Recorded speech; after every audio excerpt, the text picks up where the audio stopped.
কেন চুপ হয়ে গেছো? এমন ভাব করছো যে তুমি হিমালয় নও। আমি তো ভালোবেসে ফেলেছি হিমালয়কে। আমার কল্পনায় সেই সাদা হেলমেটের পেছনে তুমিই তো ছিলে। প্লিজ এবার হিমালয় হয়ে না, আহনাফ চৌধুরী হয়ে ফিরে আসো। হিমালয় তোমার সেই লুকায়িত সত্তা, প্রকাশ করো সেই পরিচয়। কেন নিজেকে দানবের বেশে আমার সামনে নিয়ে আসছো? পুরুষ তো প্রেয়সীর সামনে সবচেয়ে বেশি নরম হয়, কোমল হয়। তুমি কেন এত শক্ত খোলসে আবদ্ধ হয়ে আছো? আমি ভেবেছি কখনো তোমার কাছে ফিরবো না, কিন্তু এই ভালোবাসা পেয়েও কি হারিয়ে ফেলা যায়? মানছি আমার ইগো অনেক বেশি, তাই তোমার কাছে যাব না আমি। আমার তো কোনো অপরাধ ছিল না, তুমিই ঠকিয়েছিলে আমাকে। এবার তুমিই আসবে আমার কাছে, নিজের পরিচয় দেবে, এরপর সব ঠিক হয়ে যাবে, সব। 1.5 মাস পর দ্বিতীয় সেমিস্টারের ফাইনাল পরীক্ষা শেষ হলো। আজ শেষ পরীক্ষা। এই ক্যাম্পাসে 1 বছর কেটে গেছে অরুণিকার। ক্যালেন্ডারের পাতা উল্টেছে, 2023 সাল শুরু হয়েছে 3 মাস হলো। বসন্ত বিদায় নিয়েছে নিঃশব্দে। এই 1 বছরে কত উত্থান পতন ঘটেছে অরুণিকার জীবনে। তবে বছর শেষে সে ঠকেনি। শীত তার বিদায় বেলায় অরুণিকার জীবনে এক বসন্ত পুরুষকে নিয়ে এসেছে। ইদানিং বেশ খুশি অরুণিকা। এই বসন্তকেই তো সে তার জীবনে চেয়েছিল। এমন বসন্ত বারবার আসুক। অরুণিকা ডিপার্টমেন্ট থেকে বেরিয়ে মাঠের সামনে এসে থমকে গেল। মাঠের মাঝখানে বেলুনের ঝাঁক। অরুণিকা কাছে যেতেই দেখল ইমান দাঁড়িয়ে আছে। সবাই ইমানকে ঘিরে দাঁড়িয়েছে। অরুণিকার সামনে যেতেই রুতবা তার হাত ধরে হুট করে তাকে টেনে ইমানের মুখোমুখি দাঁড় করালো। অরুণিকা চোখ মুখ কুঁচকে রুতবার দিকে তাকালো। রুতবা একগাল হেসে বলল, কনগ্রাচুলেশন। রুতবা এই বলে চলে গেল। জয়িতাও পরীক্ষা দিয়ে বেরিয়েছে। সে মাঠের দৃশ্য দেখে বাঁকা হেসে আহনাবের দিকে তাকালো। আহনাব শীতল দৃষ্টিতে দাঁড়িয়ে আছে। পাশেই ইভান, তুর্যসহ আরও কয়েকজন শিক্ষক দাঁড়িয়ে আছেন। তারা বলাবলি করছেন। আরেকজন বললেন, আহনাব চোখ বুজে ফেলল। ইভান আর তুর্য অসহায় দৃষ্টিতে তার দিকে তাকিয়ে আছে। আহনাব এবার চোখ খুলে সেই মাঠের দিকে এক নজর তাকিয়ে দীর্ঘশ্বাস ফেলে চলে গেল। এদিকে জয়িতা আহনাবকে চলে যেতে দেখে হালকা হেসে সামনে তাকালো। রুব্বাও পিছু ফিরে জয়িতার দিকে তাকালো। দুজনের চোখাচোখিতেই এক অদ্ভুত রহস্য স্পষ্ট হয়ে উঠেছে। এদিকে ইমান অরুণিকার সামনে হাঁটু গেড়ে বসলো, বলল, আপনাকে ভীষণ ভালোবেসে ফেলেছি আমি দিদি। অরুণিকার হাত থেকে তার ব্যাগটা পড়ে গেল মাটিতে। মনে হচ্ছে তার শরীর থেকে আত্মাটাও বেরিয়ে গেছে। সে স্তব্ধ হয়ে ইমানের দিকে তাকিয়ে রইল। ইমান হালকা হেসে বলল, বলেছিলাম আপনি আমার প্রেমে পড়তে বাধ্য হবেন। আমি আপনার সেই হিমালয়, যাকে আপনি ভালোবেসেছেন। অরুণিকার চোখজোড়া স্থির হয়ে গেল। ইমান একটি বই এগিয়ে দিয়ে বলল, আপনার জন্য। অরুণিকা বইটির দিকে তাকিয়ে রইল। এই বই হিমালয়ের লেখা। অরুণিকা বইটি পড়েছিল। সে অন্যমনস্ক হয়ে হাতে নিল সেই বইটি। রুতবার সাথে সাথেই হাততালি দিতে লাগলো। ইমান বেলুনের ঝাঁক আকাশে উড়িয়ে দিল। আহনাফ থেমে গেল ক্যাম্পাসের হৈ হৈ শব্দ শুনে। পেছন ফিরে আকাশে উড়ন্ত বেলুনের ঝাঁক দেখে স্মিত হাসল। সেই স্মিত হাসির পেছনে স্পষ্ট ফুটে উঠেছিল বিষাদ। তার চোখ দুটি ছলছল করছে। আহনাফ দ্রুত বাসে উঠে বসল। ওদিকে অরুণিকা বইটির দিকে এক দৃষ্টিতে তাকিয়ে রইল। ইমান তার কাছে আসতেই সে কয়েক পা পিছিয়ে গিয়ে বলল, আপনি হিমালয় নন। ইমান ভ্রু কুঁচকে বলল। আমি হিমালয়। অরুণিকা মাথা নেড়ে বলল, মিথ্যে বলছেন। তোমার এটা কেন মনে হচ্ছে? প্রমাণ করতে পারবেন? হ্যাঁ। আপনার হাতের লেখার সাথে মিল নেই হিমালয়ের লেখার। ইমান চমকে তাকালো অরুণিকার দিকে। অরুণিকা জিজ্ঞাসু দৃষ্টিতে তাকিয়ে রইল তার দিকে। ইমান ক্ষীণ কণ্ঠে বলল, আমি চিঠিগুলো নিজের হাতে লিখিনি, আমার একজন কাজিনকে দিয়ে লিখিয়েছি। মিথ্যে কথা। কোথায় সেই কাজিন? সে দেশের বাইরে চলে যাবে, তাই একসাথে এতগুলো চিঠি লিখিয়ে নিয়েছিলাম।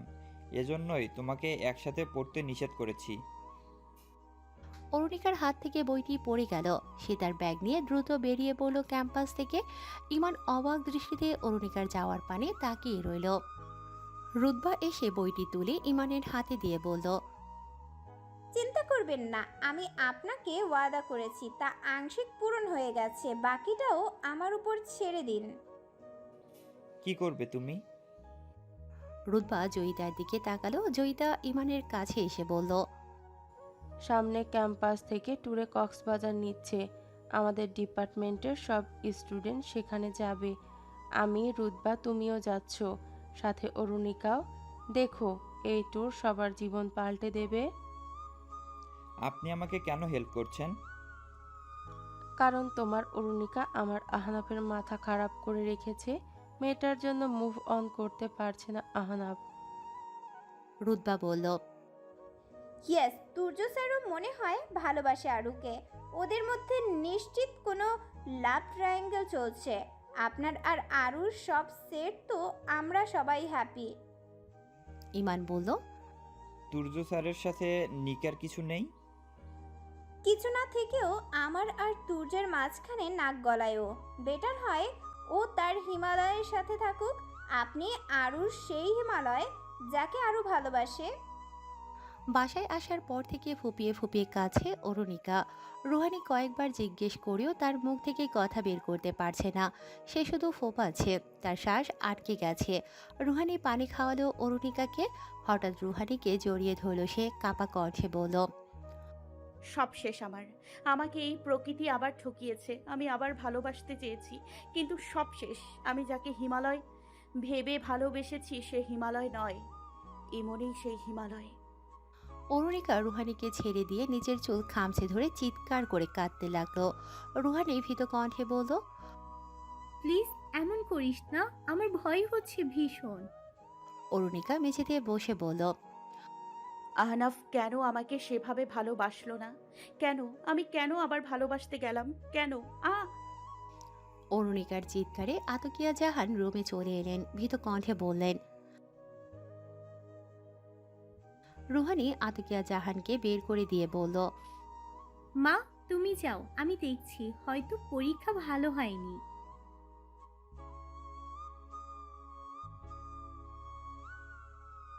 রুহানি দরজা বন্ধ করে দিল। এদিকে অরুণিকা কাপা হাতে ড্রয়ার খুলে সনেটের বইটি বের করল। খুলল একের পর এক পৃষ্ঠা। রুহানিকে উন্মাদের মতো কবিতাগুলো পড়ে শোনাতে লাগলো।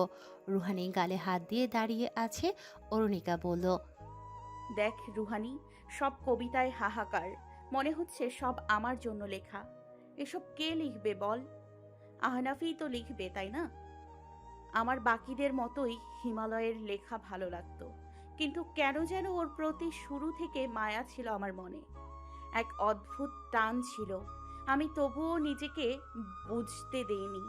কিন্তু ইমন, ওর সাথে আমার কিছু নেই। ও আমার আশেপাশে আসলেও আমার কিচ্ছু অনুভূত হয় না।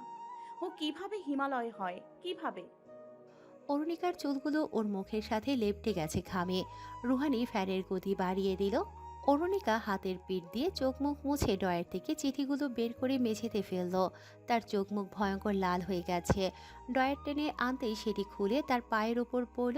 রুহানি দ্রুত সেই ড্রয়ার সরিয়ে বলল, অরু, এমন করছিস কেন? অরুণিকা ব্যথায় কাতরাতে কাতরাতে মেঝেতে শুয়ে পড়ল। এরপর ক্ষীণ কণ্ঠে বলল, আমার মনে যে ঝড় উঠেছে আমি কাউকে বোঝাতে পারবো না। এক সেকেন্ডে আমার সব স্বপ্ন ভেঙে গেছে। আমি নিশ্চিত না হয়ে কেন ভালোবেসেছি হিমালয়কে। অরুণিকা হঠাৎ উঠে বসে মেঝে থেকে হাতড়ে হাতড়ে চিঠিগুলো তুলে নিয়ে বলল, এই দেখ, ইরাবতী আর কুঞ্জের গল্প। ইরাবতীকে প্রতিশোধের নেশায় আঘাত করেছিল কুঞ্জ। এরপর ইরাও একই কাজ করে, দেখেছিস আমাদের সাথে কেমন মিল না বল? একদম মিল, দেখছিস না? এর পরেরটা দেখাচ্ছি, দাঁড়া। রুহানি অসহায় দৃষ্টিতে অরুণিকার দিকে তাকিয়ে রইল। অরুণিকা পরে চিঠি খুলে দেখালো, বলল, এই ওইটা দেখ। অরুণিকার গলা কাঁপছে। রুহানি তার মাথায় হাত বোলাতে লাগলো। সে রুহানির হাত সরিয়ে দিয়ে বলল, আমাকে মিথ্যা সান্ত্বনা না দিয়ে দেখ এই চিঠিতে কি আছে। শুভ্রের গল্পটা পড়েছিস? পড়লে অনেক মিল পাবি আমাদের জীবনের সাথে। অরুণিকা সেই চিঠি টেনে আরেকটা ধরিয়ে দিয়ে বলল, এই রিক্ত আর পূর্ণতার গল্প পড়। অনেক পূর্ণতা নদীতে পড়ে গিয়েছিল, আর রিক্ত তাকে বাঁচাতে গিয়ে নদীতে ডুবে মারা যায়। তুই জানিস আমি যখন ছোট ছিলাম এভাবেই নদীতে পড়ে গিয়েছিলাম। আমাকে কে বাঁচিয়েছিল জানিস? আহনাফ। এমন কাকতালীয় ঘটনা কিভাবে ঘটে? এরপর দেখ পরের গল্প, বাদল আর রোদেলার গল্পটা দেখ। আমি তোকে বলেছিলাম না চৌধুরী ম্যানশনের ছাদে আমার লাগানো সব গাছ ফেলে দিয়েছিল আহনাফ। আমিও তো প্রতিশোধ নিতে ওর সব গাছ উপড়ে ফেলে এসেছিলাম। তুই জানিস এই 1 মাস আগেই তুর্য আমাকে বলেছিল আহনাফ এমন কেন করেছিল জানিস? গাছ লাগাতে গিয়ে আমার হাতে একটা কাঁটা বিঁধে গিয়েছিল। ওইটার জন্য আমার আঙুল ফুলে গিয়েছিল, তাই রাগ করে সব গাছ ফেলে দিয়েছিল। কিন্তু মানুষটা কেমন একরোখা দেখ, আমাকে এসব কিচ্ছু বলেনি। আমি তাকে ভুল বুঝে গেলাম। সব মিল আমার আর আহনাফের সাথে। তাহলে ইমান কেন এলো আমার মাঝে? কেন ও হিমালয় হলো? কেন আমার সব আশা, সব স্বপ্ন ভেঙে দিল? অরুণিকা ফুপিয়ে কাঁদতে লাগলো। রুহানি আমতা আমতা করে বলল, যদি হিমালয় ইমান হয় তাহলে কি তুই ইমানকে ভালোবাসিস? নো ওয়ে, আমার লাস্ট চয়েস হবে না ইমান। দরকার হলে সারা জীবন একা থাকবো। ইমানকে কখনো আমি আমার জীবনে চাই না। ও আমাকে প্রেমে ফাঁসানোর জন্য আমাকেই ঠকিয়েছে। তাহলে আহনাফ স্যার? আমি যেদিন ওর ঘরে গিয়ে কাঠের কলমটি দেখেছি ভেবেছি ও হিমালয়। এরপর এক এক লেখার ধরন দেখে ভেবেছিলাম হয়তো আমি লেখা চিনতে না পারার জন্য ও হস্তাক্ষর পরিবর্তন করে লিখেছে। আর এজন্যই আমি সব সনেট আবার পড়েছি, চ্যাটগুলোও সব পড়েছি। এরপর চিঠিগুলোর সাথে নিজেকে রিলেট করতে পেরেছি।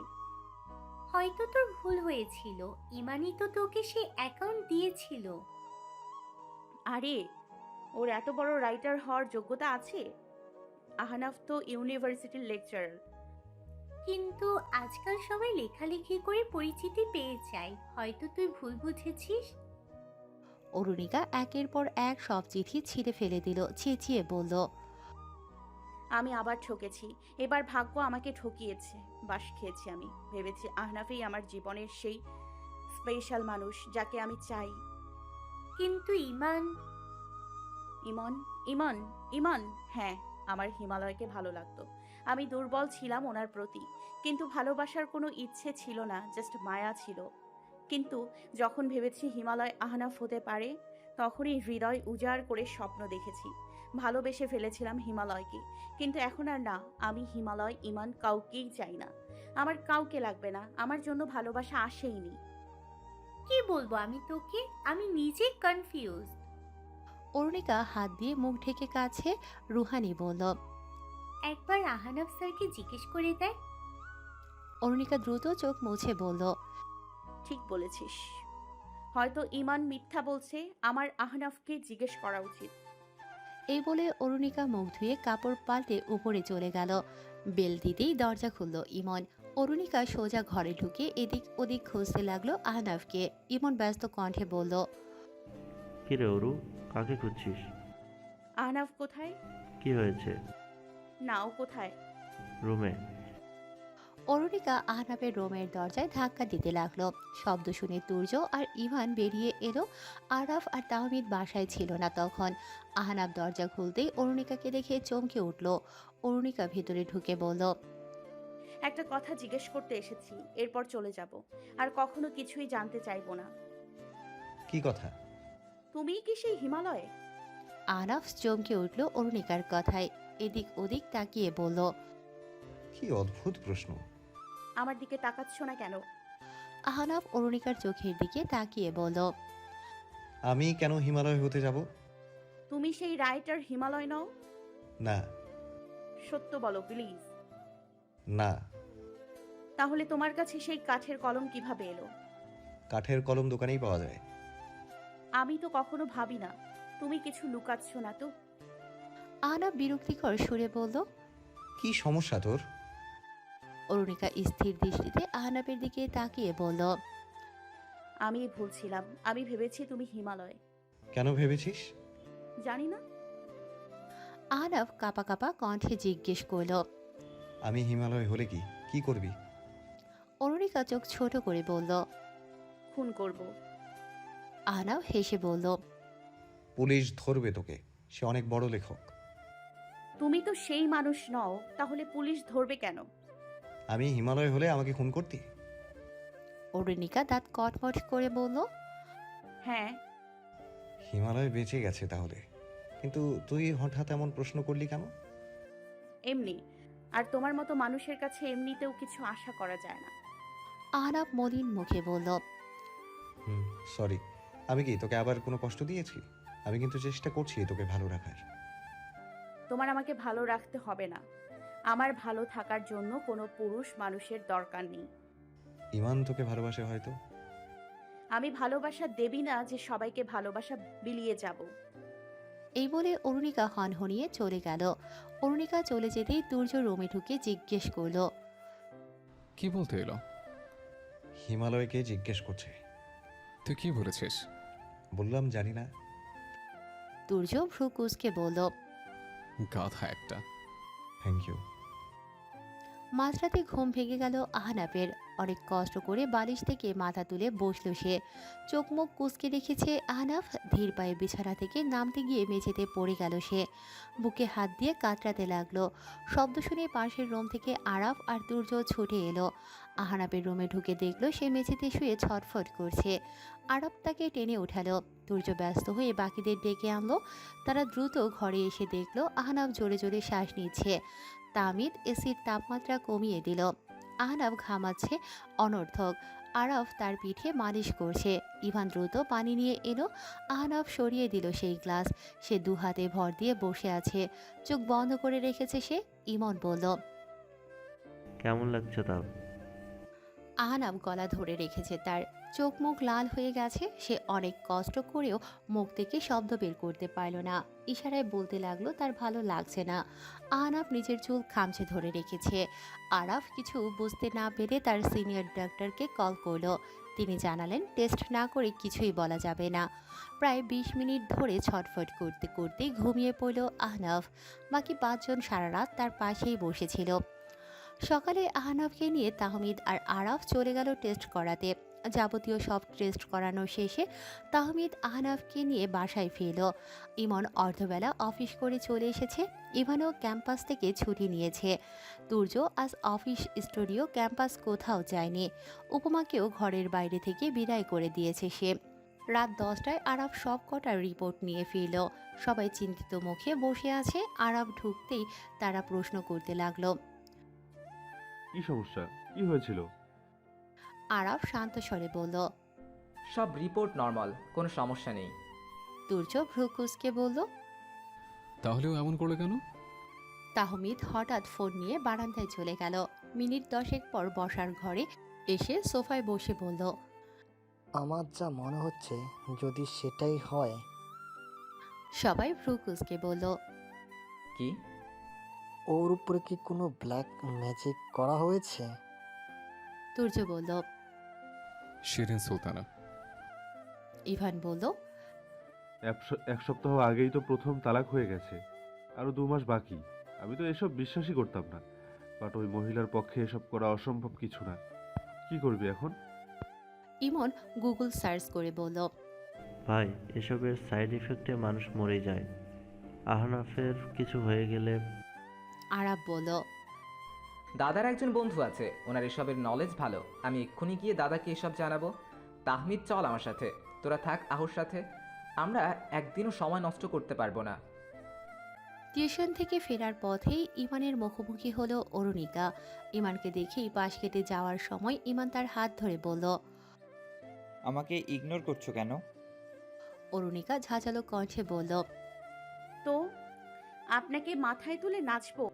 তুমি তো এমন ছিলে না। অরুণিকা ধরা কণ্ঠে জিজ্ঞেস করল। আপনি কাঠের কলমটি কোথায় পেয়েছেন? ইমান ভ্রুকুসকে বলল।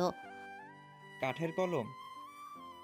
অরুণিকা ফোন কেটে হিমালয়ের ইনস্টাগ্রাম থেকে সেই কলমের ছবি বের করে বলল। এটা কাস্টমাইজ করে বানিয়েছিলাম আমি। দেখতে পারবেন? পারবো, কিন্তু এই মুহূর্তে হাতে নেই। আগামীকাল নিয়ে আসবো। অরুণিকা ইমানের দিকে তাকিয়ে বলল। আমি আপনাকে পছন্দ করি না। কিন্তু তুমি হিমালয়কে ভালোবাসো। আমি ভেবেছি সে অন্য কেউ।